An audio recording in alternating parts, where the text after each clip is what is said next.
یہ بتائیں کہ آپ شادی شدہ ہیں؟ جی جی الحمدللہ. اچھا، کتنے بچے ہیں آپ کے؟ 4 ہیں جی، 2 بیٹی ہیں 2 بیٹے ہیں. ماشاءاللہ. اور بیگم ایک ہی ہے؟ ہاں جی بیگم ایک ہی ہے الحمدللہ. اچھا. جتنے بھی لوگ دین کا کام کرنے والے ہیں نا وہ ایک بیگم کے ساتھ ہی کر سکتے ہیں. اس میں سے کافی سارے دین کا کام کرنے والے جن کی 2 ہیں. ہاں. اور میں ذاتی طور پہ کچھ لوگوں کو جانتا ہوں، میں نام نہیں لوں گا، جن کا پبلک میں نہیں پتا کہ ان کی 2 3 ہے، لیکن خفیہ شادیاں ہیں ان کی. کسی کے لاہور میں ہے، کسی اسلام کی روح سے تو زنا ہے جی، کیونکہ شادی جی بالکل شادی تو اعلانیہ ہوتی ہے.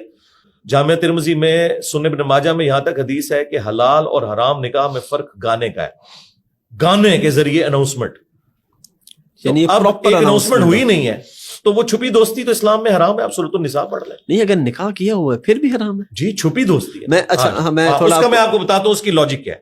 ایک منٹ میں سوال اپنا ذرا پورا کر لوں کہ میں کئی ایسے لوگوں کو جانتا ہوں جنہوں نے پراپر نکاح کیا گواہان کی موجودگی میں، لیکن رجسٹرڈ نہیں کروایا ہوا، ڈاکومنٹیشن کوئی نہیں. وہ کہتا ہے بھائی دیکھو زنا ہے. اس کی وجہ یہ ہے یہی تو ان کی چوری ہے.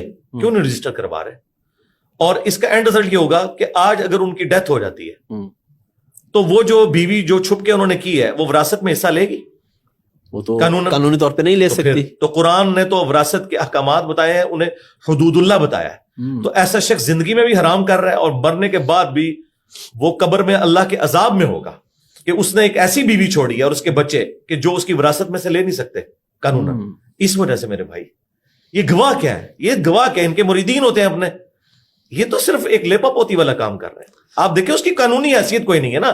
اسلام تو ایک خاندانی نظام میں بلیو کرتا ہے نا. اگر آپ اس کو سنت سمجھ کے اور دین کی خدمت سمجھ کے کر رہے ہیں تو اعلانیہ کریں نا میرے بھائی.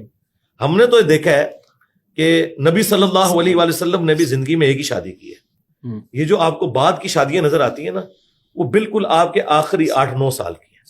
پوری زندگی جو آپ نے جس عورت کے ساتھ گزاری ہے وہ ایک ہی سے بچے ہیں جب تک سیدہ خدیجہ تب تک اور کوئی 24 سال میں نہیں تھی. یعنی ایک شخص اب 50 کی ایج کو پہنچ چکا ہے اور اس نے کوئی دوسری شادی نہیں کی. بعد میں وہ ایک اللہ تعالیٰ نے حکمت کے تحت ایسا معاملہ کیا. ادروائز یہ نہیں ہم کہہ رہے کہ شادی جو ہے وہ دوسری کرنا حرام ہے، نہیں، دوسری تیسری چوتھی کی اجازت ہے لیکن حکم نہیں ہے. حکم یہ ہے کہ اگر انصاف نہ کر پاؤ تو ایک پر اکتفا کرو. یہ سورہ نساء کی واضح آیت ہے. تو انصاف یہ کرتے ہیں. سب سے بڑی بے انصافی تو یہ ہے کہ چھپا کے کی ہوئی ہے، اس کو اعلانیہ کیا ہوا ہے، اور ان کے جو ایسٹس ہیں وہ کس طرح ڈسٹریبیوٹ ہوں گے. تو یہ سراسر حرام کام ہے، اور یہ حرام ایسا ہے جو ختم ہی نہیں ہوگا، کیونکہ مر جائیں گے تو وراثت کا کیا بنے گا.